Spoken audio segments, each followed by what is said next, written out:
Awal mula pesantren dan perjalanannya hingga kini. Salah satu cara penyebaran dan pengajaran agama Islam di Indonesia dilakukan oleh lembaga pendidikan yang dikenal dengan sebutan pesantren. Perannya sangat besar dalam masa-masa awal penyebaran Islam di Nusantara. Namun, meski perannya begitu besar, hingga saat ini masih belum jelas sejak kapan pesantren mulai ada di Indonesia. Beberapa sumber menyebutkan hal berbeda mengenai kapan tepatnya pesantren mulai ada di Indonesia. Dalam buku Atlas Wali Songo karya Agus Sunyoto, pesantren disinyalir merupakan hasil Islamisasi sistem pendidikan lokal yang berasal dari masa Hindu-Buddha di Nusantara. Kala itu, lembaga pendidikan lokal berupa padepokan dan dukuh banyak didirikan untuk mendidik para cantrik. Melalui proses dakwah yang dipelopori oleh Wali Songo, padepokan-padepokan tersebut diakulturasi dengan nilai-nilai Islam. Materi yang diajarkan pun diganti menjadi ilmu-ilmu yang bernapaskan Islam. Seiring dengan semakin meluasnya ajaran Islam di Nusantara, padepokan-padepokan tadi berganti nama menjadi pesantren. Asal-usul istilah pesantren. Kata pesantren mengandung pengertian sebagai tempat para santri atau murid-murid yang belajar di pesantren. Bila dibedah lebih jauh, pesantren berasal dari kata santri. Oleh karena itu, untuk memahaminya kita harus membedah asal-usul dan makna santri itu sendiri. Berkaitan dengan kata santri, ada beberapa sumber yang menyebutkan pemaknaan berbeda. Kata Agus Sunyoto, kata santri adalah adaptasi dari istilah sastri yang bermakna orang-orang yang mempelajari kitab suci, sastra. Sedangkan sumber lainnya mengatakan bahwa itu berasal dari bahasa Jawa cantrik yang berarti orang yang mengikuti gurunya kemanapun ia pergi. Dalam jurnal Al-Tadib Sejarah Pesantren di Indonesia yang ditulis oleh Herman DM, ia mengatakan bahwa kita bisa memahami pesantren setidaknya mempunyai 3 unsur, yaitu santri, kiai atau guru, dan asrama atau pondok. Lanjutnya, banyak orang yang memaknai pesantren semata-mata dengan bentuk bangunan fisik pesantren itu sendiri. Pesantren kerap diidentikan berupa bangunan tradisional yang dihuni para santri dengan kehidupan sederhana dan sangat patuh terhadap kiainya, tulis Herman. Di sisi lain, tidak sedikit pula yang mengenal pesantren dari perspektif yang lebih luas, yakni perannya dalam penyebaran Islam di Indonesia, mulai dari membentuk dan memelihara kehidupan sosial, kultural, keagamaan hingga politik. Lebih lanjut, kata pesantren yang berakar dari kata santri dengan imbuhan pe di awal dan an di akhir, dapat diartikan sebagai tempat tinggal para santri.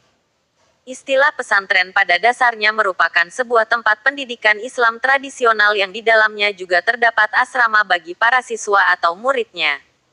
Dengan kata lain, para siswa tinggal bersama dan belajar ilmu agama di bawah bimbingan guru yang dikenal dengan sebutan kiai. Lahir dari tempat kiai menetap, biasanya berdirinya pondok pesantren bermula dari seorang kiai atau ulama agama Islam yang menetap di suatu tempat. Kemudian, datanglah para santri yang hendak belajar berbagai ilmu agama kepadanya. Tidak jarang santri yang ingin belajar berasal dari daerah yang jauh. Untuk itu, dibangun pula tempat bermukim para santri di sekitar kediaman kiai tadi. Semakin banyak santri yang ingin menuntut ilmu, akan semakin banyak pula pondok yang dibangun. Di masa lalu, biaya kehidupan dan pendidikan di pesantren disediakan bersama-sama oleh para santri dengan dukungan masyarakat yang tinggal di sekitarnya. Cara tersebut dimaksudkan agar kehidupan di pesantren tidak terpengaruh dengan gejolak yang ada di luar. Cikal bakal lahirnya pondok pesantren diduga ketika Syekh Maulana Malik Ibrahim atau lebih dikenal dengan Sunan Ampel, mendirikan sebuah padepokan di Ampel, Surabaya, Jawa Timur. Meski pada waktu itu belum disebut dengan pesantren, tapi bisa dikatakan apa yang dilakukan Sunan Ampel menjadi peletak dasar-dasar pendidikan pesantren di Indonesia.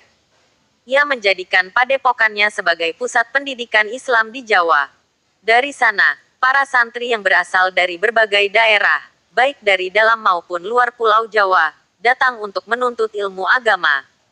Bahkan, tidak hanya dari Pulau Jawa, ada juga santri yang berasal dari Goa dan Talo, Sulawesi, tulis Herman. Santri-santri yang telah belajar dan cukup ilmu di padepokan Sunan Ampel. Kemudian satu persatu pulang ke daerahnya masing-masing dan mengamalkan ilmunya di sana. Maka murid-murid Sunan Ampel tersebut mendirikan padepokan seperti apa yang telah mereka dapatkan di Padepokan Ampel. Ulama-ulama besar banyak yang lahir dari padepokan-padepokan tersebut. Sistem pendidikan ala pesantren yang menjadikan kiai sebagai pusat segala perkara sempat meredup, kala perusahaan dagang Belanda, VOC, datang menjajah. Masyarakat Islam yang taat seakan diasingkan. Para ulama yang diikuti masyarakat dijauhkan pusat pemerintahan karena dianggap membawa potensi terjadinya kerusuhan. Karena itu, pesantren sebagai pusat pendidikan Islam akhirnya cenderung menyingkir dari pusat-pusat pemerintahan. Kiai dan masyarakat berusaha membangun sendiri pusat-pusat pendidikan Islam di pedalaman dengan memanfaatkan apa yang mereka punya. Di bawah kepemimpinan kiai, masyarakat mewakafkan tanah, harta benda lainnya, hingga tenaga untuk membangun sebuah pesantren. Intinya masyarakat berkontribusi dengan memberi apapun sesuai kemampuan mereka. Kabarnya, hal semacam ini masih sering terjadi di pesantren-pesantren sampai saat ini. Hingga pada awal abad 19, Kiai Hasan Besari mengambil peran besar. Ia mendirikan sebuah pesantren di Tegalsari, Ponorogo, Jawa Timur. Pesantren Tegalsari didirikan oleh Sultan Pakubuwono II tahun 1742 sebagai ucapan terima kasih kepada Kiai Hasan Besari, dikutip dari Kumparan.com. Pesantren ini banyak menempa tokoh-tokoh besar seperti Pujangga Ronggowarsito. Kemudian pada akhir abad itu, muncul ulama besar lain yang memerankan posisi serupa, yaitu Kiai Kolil dari Bangkalan, Madura. Sosok ini mendorong lahirnya ulama besar lain yang juga mendirikan pondok pesantren, yaitu Kiai Hasyim Asy'ari. Kiai Hasyim Asy'ari mendirikan pesantren Tebu Ireng di Jombang, kemudian membentuk Nahdlatul Ulama, NU, yang kini menjadi organisasi Islam terbesar di Indonesia.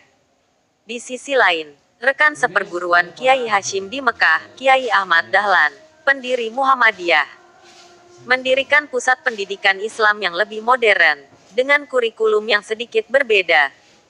Kini, seiring perkembangan zaman, pesantren-pesantren sudah semakin modern, baik dari kurikulum maupun vis bangunannya.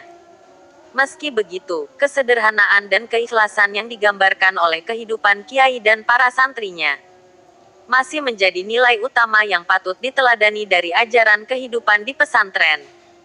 Sumber Atlas Wali Songo, Agus Sunyoto, Jurnal Al-Tadib Sejarah Pesantren di Indonesia, Herman DM, Kumparan.com, Republika.co.id.